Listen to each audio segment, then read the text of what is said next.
Hello, this is Builder Dominic, and welcome to our 9th update as we build the LEGO Ghostbusters Firehouse together. And for this round of bags, the number 9 bags, it's going to be important to note there's a little dot at the bottom of the number to show you these are the number 9 bags and not the number 6 bags. And that was a little trick I learned while I was going through all 14 sets of bags, trying to figure out which ones were 6 and which one were 9.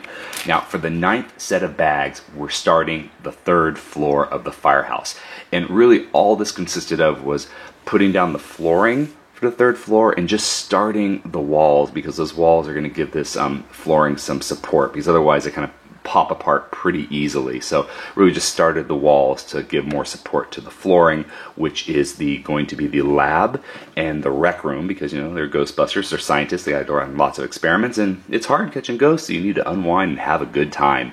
Now, because we're dealing with walls and flooring, only a few extra pieces in the 9 bags, but we did finally get to the Peter Venkman minifigure. The Peter Venkman minifigure comes with the updated ghost trap with the yellow and black stripe 1x2 plate on top, which, as I mentioned before, is, I think, a better match to the film trap than the grate used in Ecto-1.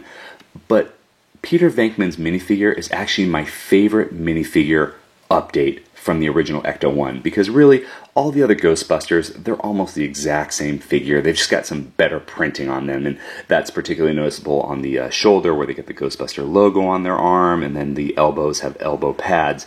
But with the Peter Venkman minifigure, we really have like a completely different character, because here he's got that ectoplasm or green slime all over his uniform, because he just got slimed by Slimer in the hotel room on their first case. And so you've got a whole different character.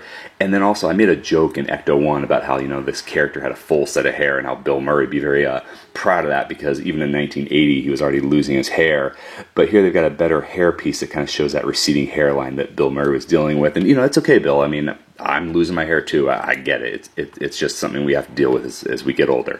But the other cool thing about this minifigure is, while all the Ghostbusters have kind of had that neutral minifigure expression, and then like the scared look, Bill Murray, because he's been slimed, Peter Venkman, because he's been slimed, gets a new expression. He's got that disgusted, he slimed me look on his face. This close-up shot shows you how all we've done for the 3rd floor is the flooring itself. You've got these brown pieces for the wood floor, and there are some base plates in the center where the lab table is going to go, and the pool table will go over here.